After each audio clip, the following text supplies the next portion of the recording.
महाराष्ट्र नवनिर्माण सेना असा एक पक्ष आहे की तिथं बॉस एकच आहे, ते राजसाहेब ठाकरे. एक लक्षात ठेवा, या संगमनेरमध्ये मी आल्यानंतर दहीहंडी असेल, नवरात्र असेल, गणेश उत्सव असेल, तो ज्या आता जो होतोय त्याच्यापेक्षा 10 पटीने मोठे होतील हे सण. संगमनेरमध्ये ज्या वेळेस शेतकरी आत्महत्या करतो त्याच्या कुटुंबाच्या डोळ्यात पाणी आहे. आणि जेव्हा माझ्या ताई ताई आणि आईवर अत्याचार होतो तेव्हा तिच्या डोळ्यात पाणी आहे. कोण म्हणतं पाणी नाही? पाणी आहे ना. बाहेरचा विद्यार्थी या ठिकाणी येईल अशी व्यवस्था मला करायची आहे. तर मी 24 तास किंवा 48 तास पोलीस प्रशासनाला मोकळीक देणार आहे. त्यांनी फक्त भगवे कपडे घातले म्हणून त्यांना मारहाण करण्यात आली. काय हे पाकिस्तान आहे का? आपण बाहेरून आलोय का? तर आमचं विजन काय महाराष्ट्र नवनिर्माण सेनेकडून की तिला 1500 रुपये नाही, तिला 15,000 रुपये कसे मिळतील, ती सक्षम कशी बनेल, ती मजबूत कशी बनेल. कारण आमदार मी नाहीये.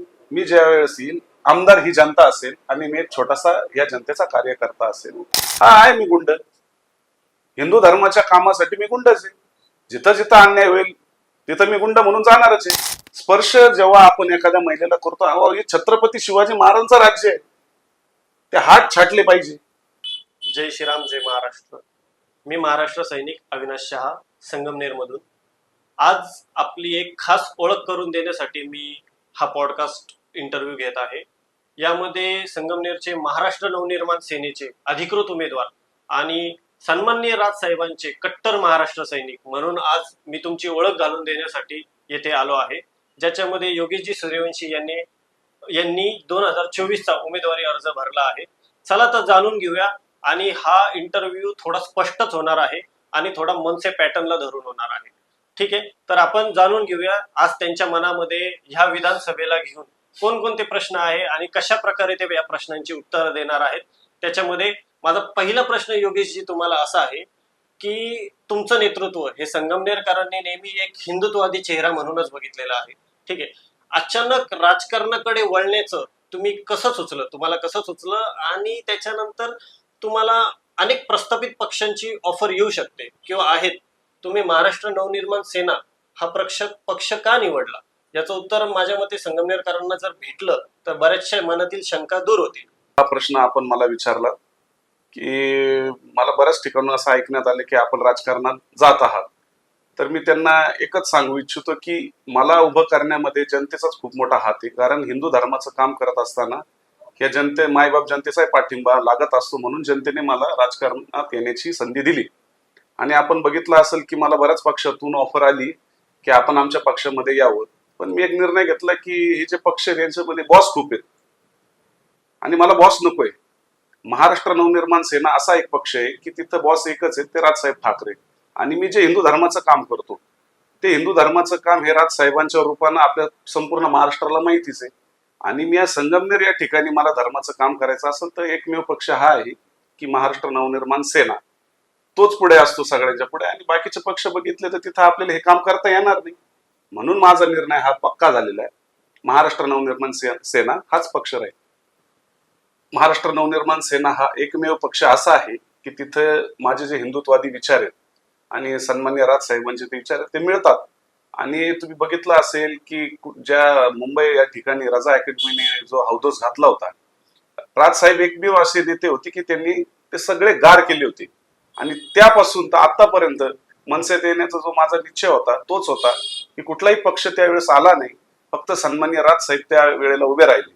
आणि संगमनेरमध्ये मला तेच करायचंय. जेव्हा हिंदूंवर जेव्हा हल्ले होतील किंवा अत्याचार होतील, मी राजसाहेबांसारखे विचार घेऊन हिंदूंसाठी पुढे लढणार आहे.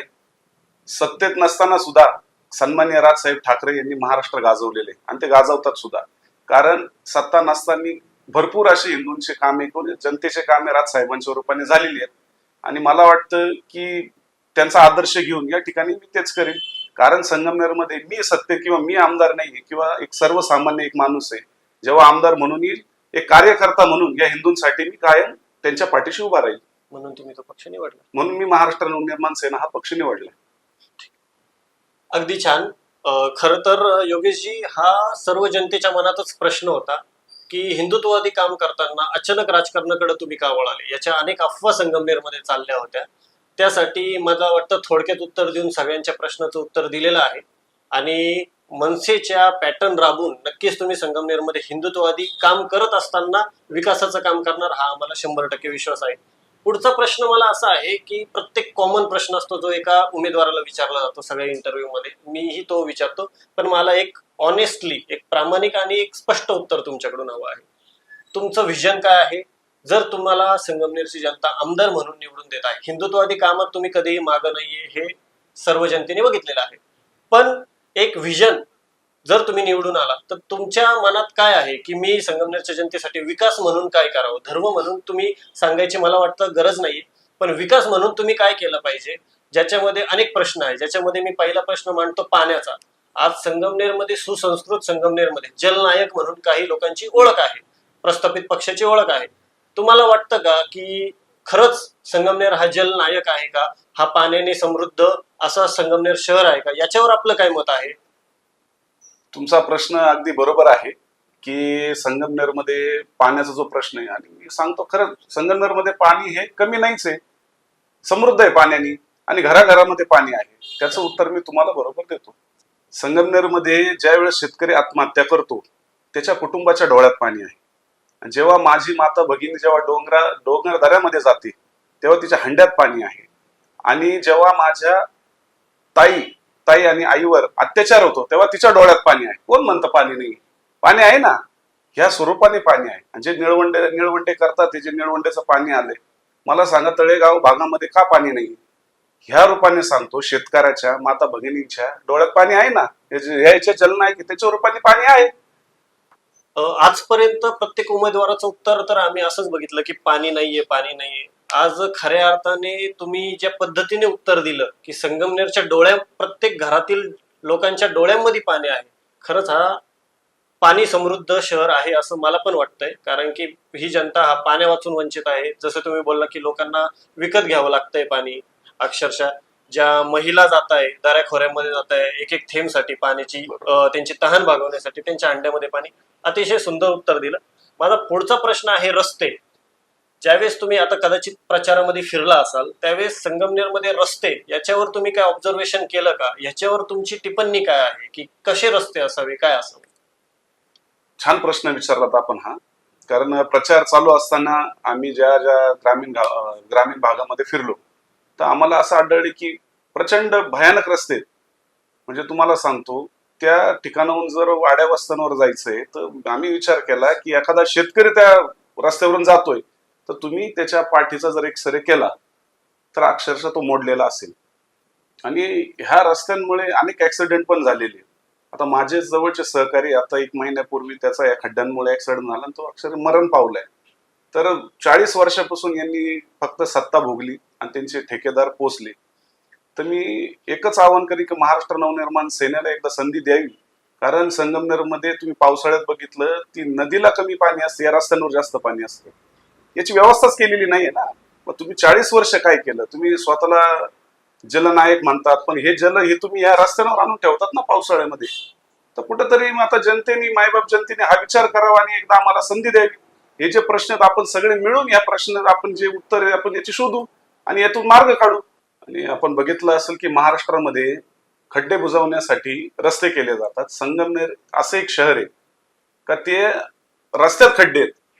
आणि मला वाटतं मायबाप जनतेने एकदा संधी दिली तर जे नाशिक आणि पुण्यामध्ये जसे रोड आहेत, जसे रस्ते बनवले आहेत हायटेक, तर मला वाटतं शहराला आणि ग्रामीणला आपण ते रस्ते जोडून हा संगमनेर समृद्ध करूयात. अगदीच बरोबर. रस्त्यांवर हा प्रश्न अजून 40 वर्षापासून सुटला नाही. कदाचित जर मनसे निवडून आली तर हा प्रश्न, मला अपेक्षा आहे तुमच्या नेतृत्वाखाली हा प्रश्न 100% सुटेल. आणि तुम्ही जसं बोललात की शेतकऱ्यांचा कणा जो आहे पाठीचा हा मोडलेला असेल, जर त्यांचा एक्सरे काढला तर तो कमीत कमी त्यांच्या येणाऱ्या पिढीचा तरी ती गोष्ट नसणार आहे, हे मला 100% मला तुमच्या बोलण्यातून विश्वास आहे. माझा पुढचा प्रश्न आहे तरुणाई. संगमनेरचे तरुणाई जी आहे ही मला कुठेतरी 50% पेक्षा जास्त ही विस्कळीत झालेली दिसते. आज संगमनेरमध्ये तुम्हाला काय वाटतं, रोजगार उपलब्ध आहे का? ज्यावेळेस तुम्ही लोकांमध्ये फिरला मला असं वाटतं की तुम्हाला सगळ्यात जास्त साथ ती तरुणाची आहे. मुळातच पूर्ण महाराष्ट्र नवनिर्माण सेनेला साथ ही तरुण वर्गाची आहे, बरोबर आहे? तर तरुण वर्गाचा सगळ्यात मोठा जो प्रश्न आहे हा व्यसन आहे, आणि दुसरी गोष्ट आहे की त्यांना रोजगार उपलब्ध नाही, म्हणून भरपूर तरुण हे अनुचित प्रकाराला मोडीस लागतात. याच्यावर आपण कोणत्या प्रकारे बघता आणि याच्यावर तुम्ही काय विचार केलेला आहे का? खरंच हा तुमचा छान प्रश्न होता की इथले जे विद्यार्थी आहेत त्यांना रोजगाराची संधी कशी उपलब्ध करून देईल.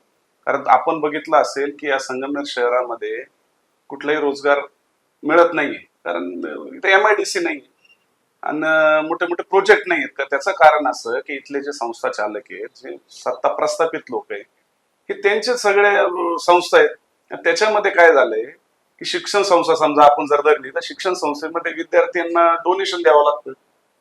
बरं, ते डोनेशन देऊन उपयोग होत नाही आणि ते फक्त शिक्षण करून फक्त डिग्र्या घेतात, कारण इतर रोजगार नाही आहे ना. बरोबर. तर इथून त्यांना नाशिक आणि पुण्याला जावं लागतं. बरं, नाशिक आणि पुण्याला जरी गेलं तर तिथं 20 आणि 25 हजार रुपये पेमेंट त्यांना मिळतं. ते सगळा पैसा तो मेस आणि रूम भाड्यामध्येच निघून जातो. तर माझे विचार काय आहेत, जर ह्या जनतेने मला संधी दिली तर या संगमनेरमध्ये आपण हायटेक कंपनी, मोठे MIDC आणि जे प्रोजेक्ट आणता येईल मला बाहेरून ते आपण आणणार आहोत. हे बघा, आता नाशिक आणि पुणा याच्या मध्यवर्ती आपण आहोत आणि आपण नाशिक आणि पुणे बरोबर का नाही करू शकत. बऱ्याच वेळा म्हणलं जातं की संगमनेर समृद्ध आहे. नाही, समृद्ध नाहीच आहे. कुठं समृद्ध आहे, काय इथं. तर आम्ही एक विचार केलाय महाराष्ट्र नवनिर्माण सेनेकडून, विद्यार्थ्यांसाठी आपण हायटेक जसं नाशिक आहे त्याप्रमाणे एक संगमनेर एक हायटेक करायचे माझे विचार आहेत. बाहेरचा विद्यार्थी या ठिकाणी येईल अशी व्यवस्था मला करायची आहे. येस, मला असं वाटतं रोजगाराच्या तुमच्या विजन नंतर जर बाहेरून खरंच MIDC संगमनेरची जर डेव्हलप झाली तर तुम्ही जसा शब्द दिलेला आहे की संगमनेरचा तरुण बाहेर जाणार नाही, बाहेरचा तरुण संगमनेरमध्ये नोकरीसाठी येईल आणि नक्कीच तो जे काही इंजिनिअरिंग करणार आहे, जे काही शिक्षण घेणार आहे, त्याचं त्याला योग्य फळ संगमनेरमध्येच तुमच्या मार्गाने मिळावं ही माझी अपेक्षा आहे. माझा पुढचा प्रश्न आहे ज्याच्यामध्ये तुमचं नेहमी जास्त लक्ष असतं आणि जे सगळे संपूर्ण तालुक्याला माहिती आहे, महिलांवर होणारे जे अत्याचार आहे याच्यासाठी तुम्ही नेहमी उभे राहिलेले आहे. आत्ताच काही दिवसांआधी साधू संतांना विनाकारण मारहाण झाली, लहान मुलांना मारहाण होते, अल्पवयीन मुलींवर अत्याचार होतो. जर महाराष्ट्र नवनिर्माण सेनेला संगमनेरकरांनी जर चान्स दिला यावर्षी तर तुम्ही याकडे जे पद्धतीने उभे होता, आता तुम्ही वेगळा काही मनसे पॅटर्न राबवणार का ज्याच्यामुळे संगमनेरची महिला सुरक्षित होईल? याबद्दल तुमचे काय विचार आहेत? नाही, हा प्रश्न एकदम योग्य विचारलाय तुम्ही. कारण काय झालंय, तुम्ही संगमनेरमध्ये बघितलं असेल की महिलांवर अत्याचाराच्या घटना खूप वाढलेल्या आहेत. निंबाळेची घटना असेल आणि खराडी या गावामध्ये त्या अल्पवयीन मुलीवर अत्याचाराची घटना आपण बघितली असेल की एकदम आता या जे राजकीय लोक आहेत यांचं फक्त पाणी आणि रस्ते याच्यावरच भाणार, पण त्या मुलींना संरक्षण कोण देईल? त्यांच्याकडे कोणी लक्षच देत नाही ना. तर माझा सगळ्यात जास्त प्रायोरिटी पहिली महिलांची सुरक्षा असेल आणि रात्री 12 वाजता जरी महिला इथून फिरली तरी तिला सुरक्षा वाटेल असं वातावरण मी तयार करणार आहे. आणि इथलं जे पोलीस प्रशासन आहे, ज्यांना मोकळीक मिळत नाही काम करायला, तर मी 24 तास किंवा 48 तास पोलीस प्रशासनाला मोकळीक देणार आहे. काम करायला त्यांना कुठलीही अडचण निर्माण होणार नाही असं मी महाराष्ट्र नवनिर्माण सेनेकडून हे काम मी करणार आहे. दुसरं असं साधू संतांचं तुम्ही विचारलं, त्यांनी फक्त भगवे कपडे घातले म्हणून त्यांना मारहाण करण्यात आली. काय हे पाकिस्तान आहे का? आपण बाहेरून आलोय का? जर साधू संत भगवे कपडे घालताय म्हणून त्यांना मारहाण होत असेल किंवा एखादी मुलगी चालली म्हणून तिला मारहाण होत असेल तर मी एकच सांगतो, हे मी चालून देणार नाही. माझा मनसे पॅटर्न हा मी दाखवून देईन. कारण माझं विजन आहे, पहिले साधू संत हे तर महाराष्ट्राची भूमी आहे साधू संतांची. दुसरं म्हणजे महिला, आणि महिला जर सुरक्षित नसतील तर या राजकारणाचा उपयोग नाही ना. तर मला एकदा संधी दिली, हे जे कोणी वळवळ करतंय महिलांना त्रास देतंय त्यासाठी मी यांची जी वळवळ ती बंद करून टाकणार आहे पूर्णपणे. अगदी बरोबर. मला एक या गोष्टीमध्ये ऍड करायची आहे की महायुतीने काही दिवसांआधी अचानक 1500 रुपये किंवा 2100 रुपये लाडकी बहीण म्हणून योजना काढली, जी महाराष्ट्रातल्या सर्व महिलांना देणार आणि महिला सक्षम बनवणार. याकडे तुम्ही कोणत्या प्रकारे बघता की हे 1500 रुपये, हे 2100 रुपये खरंच महिलेला महाराष्ट्रातल्या सक्षम बनवू शकणार का? आता जी आम्ही प्रचार करताना असं बऱ्याच ठिकाणी आम्हाला सांगितलं गेलं की आम्ही युतीकडून 1500 रुपये लाडक्या बहिणीला दिलेले. अरे बाबांनो, 1500 रुपये त्या लाडक्या बहिणीला देऊ, तिचं आयुष्य थोडी भागणार आहे. तर आमचं विजन काय महाराष्ट्र नवनिर्माण सेनेकडून, की तिला 1500 रुपये नाही, तिला 15,000 रुपये कसे मिळतील ती सक्षम कशी बनेल, ती मजबूत कशी बनेल. बरं, हे 1500 रुपये तुम्ही तिला आमिष देताय ना इलेक्शन पुरतं, ते देऊ नका. आणि दुसरी गोष्ट, तुम्ही 1500 देऊन तिची सुरक्षेची जबाबदारी तुम्ही घेत नाही ना. तिची सुरक्षेची हमी आम्ही घेतोय. ती जेव्हा रात्री फिरती तर ते तुमचे 1500 रुपये ते कामी नाही पडत, तिला सुरक्षा पाहिजे. आणि रोजगाराची जी गोष्ट झाली, तसं महिलाला सक्षम बनवण्याचं काम आम्ही करणार आहे. तिला रोजगार कसा मिळेल हे काम आम्ही करणार आहे. हे आम्ही आमच्या नवनिर्माण सेनेकडून, महाराष्ट्र नवनिर्माण सेनेकडून आम्ही काम करणार आहोत. आणि दुसरं असं आहे की तुम्ही बघितलं असेल की लाडली बहीण योजना तर ती चालवायचं, ते प्रलोभन तर देतायच तुम्ही. दुसरं असं धांदरफळला तुम्ही बघितलं, जी घटना झाली 2 पक्षांमध्ये, तर त्याच्यामध्ये महिलांना गाडीतून काढून मारण्यात आलं. बरोबर ना? मग तिची सुरक्षा का नाही घेते तुम्ही? दुसरं म्हणजे आता तुम्ही त्या निंबाळ्याची मुलीला बघितलं असेल, तिला किती प्रचंड मारहाण झाली. त्यावेळेस कुठे गेली होती? ते युतीवाले आणि काँग्रेसवाले दोघंही भाऊ भाऊ आहेत. यांच्यापासून सावध राहावं, जनतेला मी एवढीच विनंती करतो. जेव्हा काही घटना घडते तेव्हा हे दोघंही गायब होतात. मला दाखवा बरं ते निंबाळ्याचं प्रकरण घडलं, कुठं होते हे नेते? त्यावेळेस मनसे म्हणून आम्ही 2-3 तास तिथं बसलेलो होतो. 3 तास आम्ही बसल्यानंतर त्या आरोपीला 1 तासात अटक करायला लावली. त्यावेळेस युतीचा उमेदवार आला, फक्त भाषण केलं आणि त्याला वाटलं की आता इथं वातावरण होतंय, आता इथं दंगलीचं स्वरूप होते, म्हणून त्यांनी एकाला सांगितलं की बाबा तू लवकर गाडी काढ आणि तू चल. 2 मिनिटात पळून गेला. आणि 2 पोलीस तो घेऊन फिरतोय स्वतःच्या संरक्षणासाठी. आणि तो वरून जनतेला असं सांगतोय महिलांचं सुरक्षण मी करीन.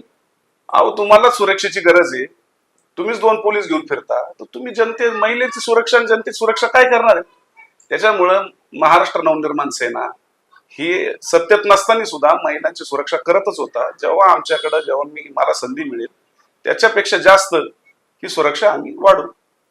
आणि त्या दिवशी 3 तास रस्त्यावर बसल्यानंतर मी सांगतो, मी प्रचारात होतो. जेव्हा मला कॉल आला की आपल्या हिंदू मुलीला मारहाण झाली, मी प्रचार सोडून सगळे कार्यकर्ते घेऊन मी त्या निंबाळ्याच्या ठिकाणी गेलो.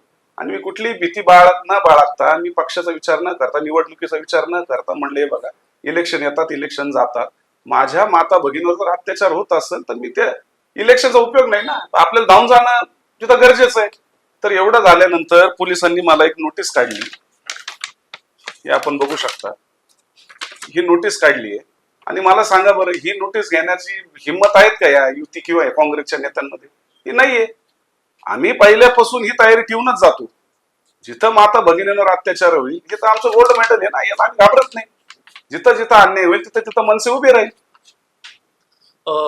जवळजवळ बऱ्याच प्रश्नांची तुम्ही अतिशय प्रखर उत्तरं देत आले आहात, जे मी तुम्हाला पहिल्यांदाच बोललो. जे तुमच्या मनात आहे ते जनतेसमोर आणलं गेलं पाहिजे.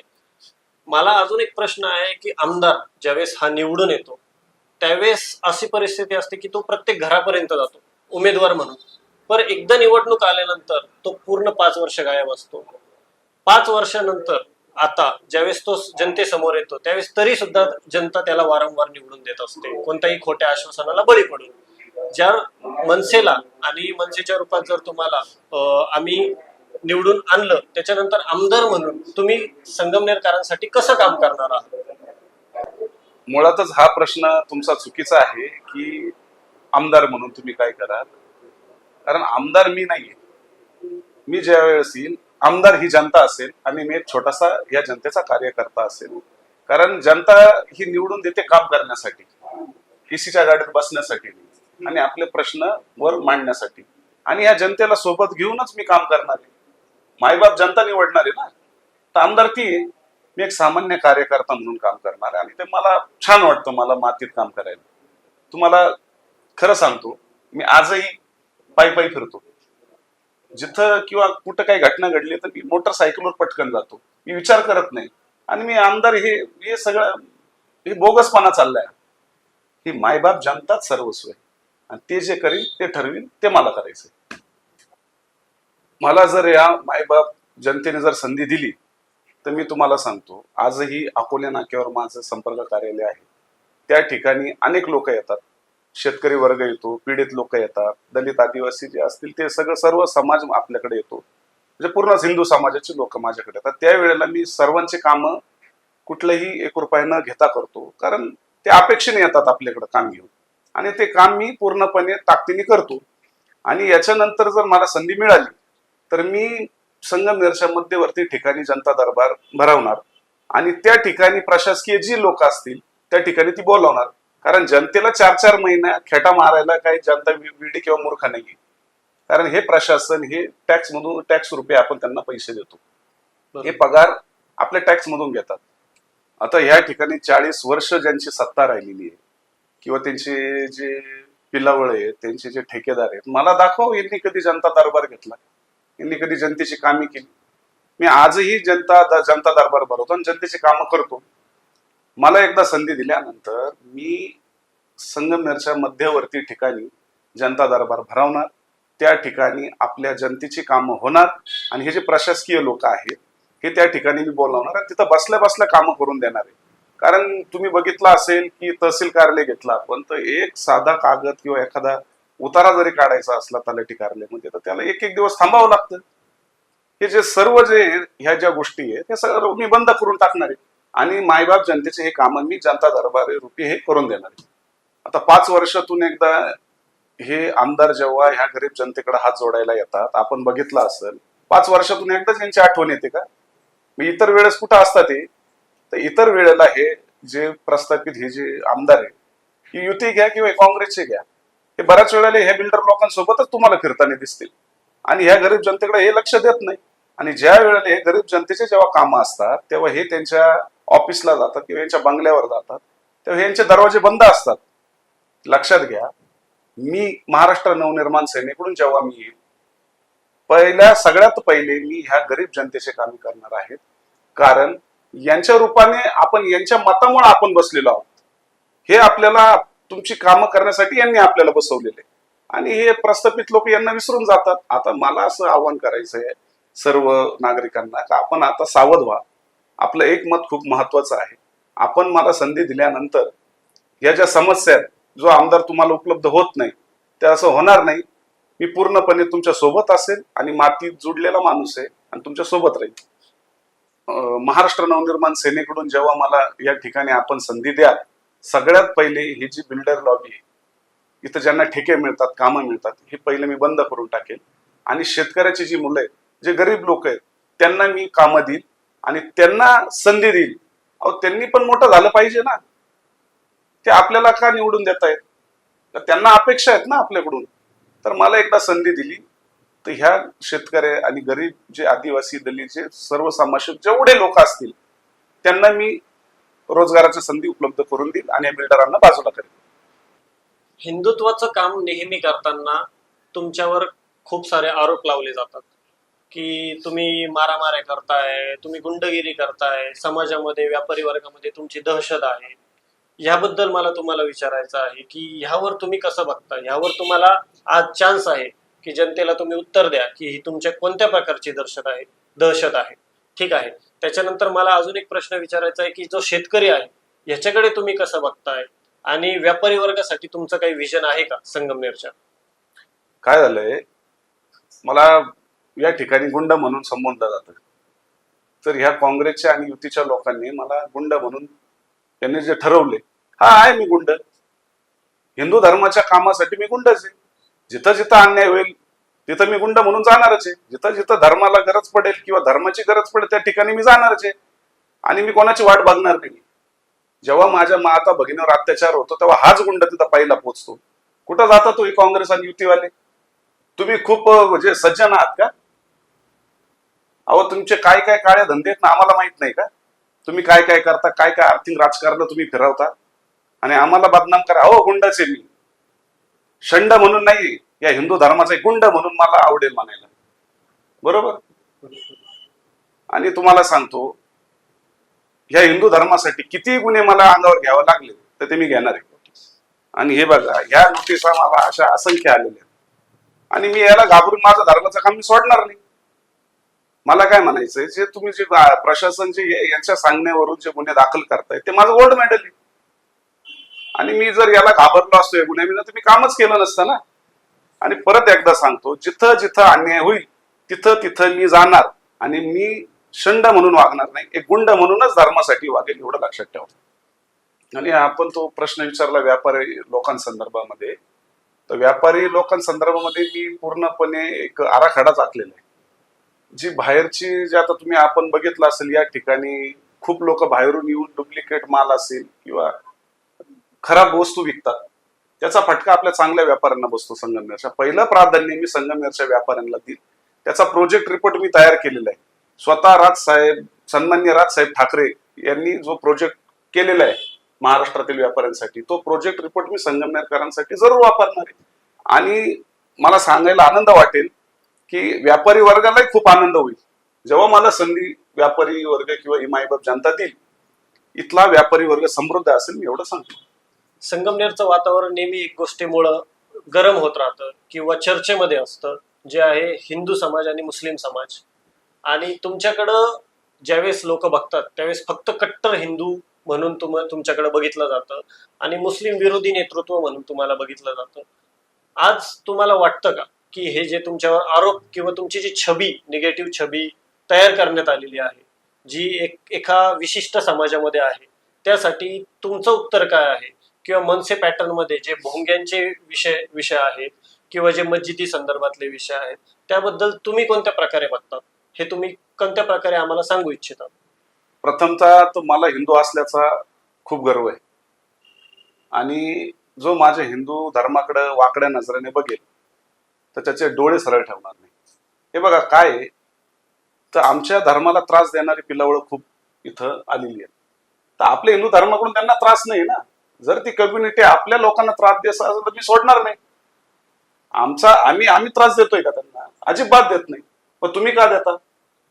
आता तुम्ही आता बघितलं का माझ्या ताईवर स्पर्श केलाय, त्यांनी मारलंय तिला, तो हात छाटून टाकू. लक्षात आलं का तुमच्या? स्पर्श जेव्हा आपण एखाद्या महिलेला करतो, अहो हे छत्रपती शिवाजी महाराजांचं राज्य आहे, ते हात छाटले पाहिजे. हे इलेक्शन काय तुम्ही फक्त भाषण करण्यापुरतं नाहीये. माय बाप जनतेला मी एकच आवाहन करतो, अरे बाबांनो अजून सावध व्हा. बटेंगे तो कटेंगे. एकदा संधी देऊन बघा. तुम्हाला सांगतो, हिंदूंच्या केसाला जरी धक्का लागला तर त्याला धक्का लागून जाईल एवढं आश्वासन मी देतो. आता भरपूर कॉमन प्रश्नांची आणि अनकॉमन प्रश्नांची तुम्ही अतिशय योग्य रीतीने तर उत्तरे दिलीत. आता मला तुमचाही जास्त वेळ घ्यायचा नाही. जाताना तुम्ही जनतेला एक 2-4 मिनिटाचं कोणत्या प्रकारे आवाहन कराल आणि आश्वासन द्याल की ज्यामुळे जनतेने तुमच्या पाठीशी उभं राहायला पाहिजे, हे मी तुम्हाला विचारू इच्छितो. महाराष्ट्र नवनिर्माण सेनेकडून मी निवडून आल्यानंतर, ह्या जनतेने मला संधी दिल्यानंतर, पहिल्या या 90 दिवसामध्ये माझ्याकडे प्रोजेक्ट रिपोर्ट तयार आहे. ह्या 90 दिवसामध्ये जे 5 वर्षामध्ये नाही झालं, ह्या 90 दिवसामध्ये मी करून दाखवीन, हे जनतेला मी आश्वासन देतो. या संगमनेर शहरामध्ये तुम्हाला सांगतो, नॅशनलला खेळणारे मुले, इथं सुविधाच नाहीये. त्या मुलांना मी सांगतो अक्षरशः वर्गणी काढावं लागते कुठं खेळायला जायचं असलं तर. मग हे नेते काय कामाचे? तुम्ही करोडोची माया जमवलेली आहेत आणि ह्या लोकांना अक्षरशः पैसे गोळा करावे लागतात. स्वतः मी दिलेत. तर त्यासाठी या जे खेळाडू आहे त्यांचं नाव लौकिक झालं पाहिजे, हे नॅशनलला खेळलं पाहिजे, ऑलिम्पिक मध्ये गेले पाहिजे मुलं. त्यासाठी ह्या मुलांसाठी व्यवस्था काय करायची हे पूर्ण प्रोजेक्ट मी तयार केलेला आहे. आणि दुसरी गोष्ट, आता मगाशी एक राहिलं की हिंदूंचा जो विषय होता, जे अवैध भोंगे, राजसाहेबांचं जे स्वप्न आहे, एकदा संधी दिल्यानंतर हे भोंगे बंद करून टाकायचे. मला एकदा संधी द्या. आमची जर हनुमान चालीसा तुम्हाला त्रास देत नाही, आमची आरती तुम्हाला त्रास देत नाही, मग तुमच्या भोंग्यांचा त्रास आम्हाला का? हॉस्पिटल आहे तिथं तुमचे भोंग्यांचा आवाज जातो, लोक झोपलेले आजारी असतात, ते भोंग्याचा आवाज तुमचा 5 टाइम तिथं जातो. हे बंद करून टाकणार आहे. आमचा त्रास नाही ना, तर तुमचा पण त्रास नकोय आम्हाला, एवढं जनतेला मी सांगतो. आता वारकरी संप्रदाय आपल्या संगमनेरमध्ये खूप मोठ्या प्रमाणात आहे. त्यांच्यासाठी कुठं उपाययोजना आहेत मला सांगा ना. काय केलं आतापर्यंत त्यांच्यासाठी? ते बिचारे दिंडीला पायी जातात, ऍक्सिडेंट होता, त्यांचा विमान आहे अक्षरशः साधा, त्यांना सुखसुविधा नाही. तर वारकरी संप्रदायासाठी माझ्याकडे खूप उपाययोजना आहेत. पहिलं प्राधान्य मी त्यांना देणार, कारण ही भूमीच साधू संतांची, एवढं लक्षात ठेवा. त्यांच्यामुळेच आपण आहोत आणि त्यांचे विचार, त्यांचे आचार हे हिंदू धर्माला पोषक आहेत, म्हणून त्यांचा विचार करणं आपल्याला गरजेचं आहे. आपण एक बघा, संगमनेरमध्ये दलित आदिवासी हा खूप मोठ्या संख्येने आहे. तर मी ज्यावेळेस फिरतो, अक्षरशः घरं नाही त्यांना, पण घरं आहे तर त्याच्यावर पत्रे नाही. बरं, त्यांचे घरकुलं मंजूर होऊन त्यांना मिळत नाही. मग तुम्ही 40 वर्ष काय केलं? मग आता तुम्ही जेव्हा जाता, तुम्ही आश्वासन देता का आम्ही हे करू ते करू. 40 वर्ष झाली त्यांना घरं नाही, रस्ते नाही. जेव्हा पाऊस येतो अक्षरशः ती लोक ते भिजतात. एवढं भयानक परिस्थिती आहे संगमनेरमध्ये आणि तुम्ही वर सांगता का संगमनेर समृद्ध आहे? काही समृद्ध नाही. त्या खराडी या गावामध्ये जेव्हा मी एका आदिवासी समाजाकडे गेलो, अक्षरशः त्या घरावर पत्रच नाहीये. म्हणजे तुम्ही घरकुलला असे भिंती बांधूनच दिलेले आहेत. हे सगळा बदल मला करायचा आहे, सर्व समावेशक बदल मला करायचा आहे. त्याच्यामुळे मला एकदा संधी द्या, बघा, आणि एकदा आपण सगळ्यांनी मिळून हे संगमनेर उभं करू आणि समृद्ध करू, एवढं आश्वासन मी देतो. सन्माननीय राजसाहेब ठाकरे यांचं एक स्वप्न आहे की या महाराष्ट्रातला शेतकरी हा प्रगतशील असला पाहिजे, हायटेक असला पाहिजे. कारण तुम्ही बघा, या संगमनेर शहरामध्ये शेतकऱ्यांना पाणी नाहीये, वेळेवर वीज नाही मिळत. मग तुम्ही काय केलंय? तुम्हाला जर शेतकरी प्रगतशील हवाय तर त्याला वीज आणि पाणी दिलं पाहिजे ना. तर सन्माननीय राजसाहेबांचं एकच म्हणणं आहे की माझा शेतकरी जीन्स आणि लॅपटॉप घेऊन बसणारा असावा, जीन्स पॅन्ट घालणारा असावा. याचा अर्थ असा नाहीये की त्यांनी धोतर सोडावं. हायटेक असावा, जे आपण इतर देशांमध्ये बघतो की बटन दाबले तर सगळ्या सुविधा येतात. इथं आजही शेतकऱ्याला बैल घेऊन जावा लागतो, आजही हाताने त्याला नांगरावं लागतं, हाताने घ्यावं लागतं. हा बदल आपल्याला करायचा सगळ्यांना. तेवढं आता महाराष्ट्र नवनिर्माण सेनेला एकदा संधी दिली तर आपण शेतकऱ्याला इथं आपण समृद्ध करू.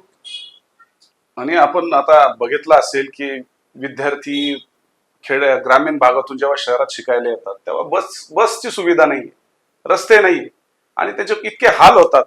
हा तर पहिला आपल्याला बदल करायचा. दुसरी गोष्ट, सर्व कॉलेज आणि शाळा या ठिकाणी ज्या विद्यार्थिनींना जे त्रास होतो तर ते बोलू शकत नाही, तर आपण त्या शाळा आणि कॉलेज ठिकाणी आपण एक पेटी ठेवणार आहोत. त्या ठिकाणी त्यांच्या काय तक्रारी आहेत त्या आपण त्या ठिकाणी त्यांना तक्रार करण्यासाठी ते पेटी उपलब्ध करून देणार आहोत. आणि जे विद्यार्थ्यांना त्रास होतो त्यासाठी महाराष्ट्र नवनिर्माण सेना हा कटिबद्ध असेल तो सोडवायला. आता आपण बघितलं असेल की या ठिकाणी ज्या शिक्षण संस्था आहेत त्याच्यामध्ये भरपूर मोठ्या प्रमाणामध्ये डोनेशन घेतले जातात. तर ते डोनेशन कसे बंद होतील किंवा इथं मोठे प्रोजेक्ट कसे आणले जातील याच्यासाठी आम्ही विचार करणार आहोत. आणि ज्या ग्रामीण भागामध्ये बसेस नाहीत त्या बसेस आम्ही उपलब्ध करून देणार आहोत. आणि महाराष्ट्र नवनिर्माण सेनेचे जेवढे पदाधिकारी आहेत, जेवढे सैनिक आहेत, त्यांचा हेल्पलाईन नंबर हा प्रत्येक शाळा आणि कॉलेज या ठिकाणी आम्ही देणार आहोत. जेव्हा त्या ठिकाणी कुठलीही अडचण या विद्यार्थ्यांना आली तर माझा सैनिक त्या ठिकाणी लवकर पोहोचेल आणि त्यांची अडचण दूर करेल. अजून एक महत्वाचा मुद्दा मी मांडू इच्छितो की संगमनेरमध्ये पोलीस प्रशासन किंवा महाराष्ट्र सैनिक म्हणून माझी एक इच्छा आहे की सन्माननीय राजसाहेब आपल्या प्रत्येक भाषणात जवळजवळ बोलत असतात, ज्यांना पोलिसांबद्दल एक वेगळीच भावना आहे. जे बोलत असतात की आपली अहोरात्र सेवा करणारा हा पोलीस आहे, हा आपली ड्युटीवर असतो, हा प्रत्येक संकट आपल्यावर घेत असतो, त्याचं घर परिवार सोडत असतो आणि त्यांच्यासाठी या पोलीस प्रशासनासाठी त्यांना काहीतरी वेगळं करायचंय. तर संगमनेरमध्ये पोलीस प्रशासनाला मी नेहमी बघत आलेलो आहे की कोरोना काळात त्यांनी मार खाल्लेला आहे किंवा पोलीस स्टेशनमध्ये अक्षरशः त्यांच्यावर शिवीगाळ होते, पण त्यांचे हात हतबल झालेले दिसतात. याकडे तुम्ही कोणत्या प्रकारे त्यांना मदत करू इच्छिता किंवा तुमचं प्रशासकीय अधिकारी जे काय असतील, जे काय पोलीस प्रशासन असेल, ज्यांच्याकडे तुमचं काय बघण्याचा दृष्टिकोन आहे? हा खरंच अगदी छान प्रश्न तुम्ही मला केला. कारण आपण बघितलं असेल पोलीस प्रशासन हे रात्रंदिवस 24 तास आपल्यासाठी झटत असतात. आपण बघितलं जोरवे नाके या ठिकाणी कोरोना काळात असेल किंवा आता मागचीच घटना असेल तर पोलिसांना मारलं, त्या कम्युनिटीने पोलिसांना सुद्धा नाही सोडलं. तर कुठलीही घटना घडली तर पोलिसांवर हात उचलतात. हे पहिलं मी बंद करणार, कारण काय हे पोलीस बांधव आपली सुरक्षा करतात. आज सगळे जे सण आहेत हिंदूंचे तर ते त्यांच्यामुळे आपण हिंदू सण करू शकतो ना. तर पोलिसांसाठी त्यांच्या मुलांसाठी मला काय करता येईल, कुठल्या सुविधा देता येईल यावर आपण विचार करणार आहोत. आणि जे पोलीस कर्मचारी या पोलीस स्टेशनला पोलीस कर्मचारी नाही, तर मी आल्यानंतर इथं पोलीस कर्मचाऱ्यांची संख्या वाढवणं काय होतं तर पोलिसांवर भरपूर मोठ्या प्रमाणात ताण येतो. तर 70 पोलीस एवढ्या मोठ्या संगमनेरचं नेतृत्व किंवा ते काम नाही करू शकत. तर ह्या संगमनेरमध्ये पोलिसांची संख्या वाढवण्यासाठी, त्यांच्या सुखसुविधा वाढवण्यासाठी आणि त्यांचं संरक्षण आणि त्यांचे जे हात दबले गेलेले ते मोकळे करण्यासाठी एकदा मला संधी द्या. हिंदू म्हणून आपण नेहमी ज्यावेळेस संगमनेरमध्ये किंवा समाजात वावरत असतात त्यावेळेस हिंदू आणि हिंदू सण ही फार महत्वाची भूमिका आहे. आज जर महाराष्ट्रात बघितलं गेलं तर अनेक हिंदू सणांवर बंदी घालण्याचा प्रयत्न केला जातो. नशिबानं संगमनेरमध्ये ही वेळ अजूनपर्यंत तरी आली नाहीये आणि मागं एकदा आली होती छत्रपती संभाजी महाराज जयंतीच्या वेळेस मला जितकं आठवतं त्यावेळेस तुमच्या आवाजामुळेच पोलीस प्रशासन निघून गेलं होतं आणि बंद पाडण्याचा तो महाराजांची जयंतीचा कार्यक्रम तुमच्यामुळे तो साजरा झालेला. संगमनेरमध्ये खूप सारे मित्रमंडळ आहेत, नवरात्र मित्रमंडळ आहे, गणपती मित्रमंडळ आहे, अनेक प्रतिष्ठान आहेत जे महाराजांसाठी काम करतात. याकडे तुम्ही काही करू इच्छिता का हिंदू म्हणून त्यांचे सण अजून उत्साहाने साजरे करण्यासाठी तुमची काही मागणी आहे का? आपण जो प्रश्न मला केला की मागे छत्रपती संभाजीराजांची जयंती होऊ नये म्हणून खूप प्रयत्न झाले. हा बरोबर आहे. त्या आता ह्या प्रस्थापितांना एकच वाटतं ना, या जयंत्या साजरा तर लोक एकत्र होतील, हिंदू विचार बाहेर पडतील. तर यांना हिंदू विचार हे बाहेर पडू द्यायचे नाहीये. आणि जी छत्रपती संभाजीराजांची जी जयंती बंद पाडण्याचा जो यांचा डाव होता तो मी हाणून पाडला. मी गेलो.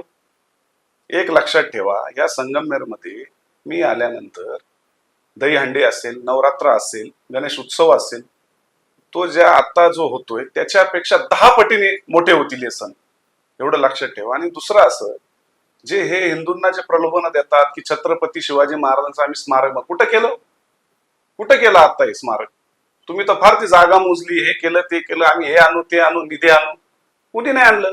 फक्त आणि फक्त मतांसाठी छत्रपती शिवाजी महाराजांचा वापर केला जातो. याच्यापासून हिंदूंनी सावध राहा. जेव्हा मला एक संधी दिली जाईल, महाराष्ट्र नवनिर्माण सेनेकडून मला संधी दिली, जनतेने मला संधी दिली, सगळ्यात पहिले हे सण उत्सव आणि छत्रपती शिवाजी महाराजांचं स्मारक इतकं सुंदर करू, हे तुम्हाला मी आश्वासन देतो. जाताना तुम्ही आमच्या संगमनेरच्या जनतेला तुम्हाला निवडून देण्यासाठी कोणत्या प्रकारचं आवाहन कराल की ज्याच्यामुळं संगमनेरची सर्व जनता ही महाराष्ट्र नवनिर्माण सेनेच्या पाठीशी उभे राहील? जय श्रीराम. आता 20 तारखेला आता मतदान आहे आणि मला प्रचारासाठी खूप कमी वेळ मिळाला आणि बऱ्याच बांधवांकडे जाण्यासाठी मला कमी वेळ मिळाल्यामुळे मी सर्वांची माफी मागतो. आणि आपण या 20 तारखेला मला मोठ्या प्रमाणामध्ये मतं देऊन मला विजयी करावे. माझा अनुक्रमांक 3 आहे आणि निशाणी इंजिन आहे. तर आपण इंजिनचं बटन दाबून मला भरघोस मतांनी विजयी करा. जय श्रीराम. आणि ह्या 40 वर्षामध्ये जे प्रश्न होते ते आजही तेच प्रश्न आहेत. मी आल्यानंतर हे प्रश्नच मिटून टाकणार, हे प्रश्नच ठेवणार नाही. जे 15 वर्षाचे जे पुढील काम आहेत ते आपण या 5 वर्षामध्ये आपण पूर्ण करणार आहोत.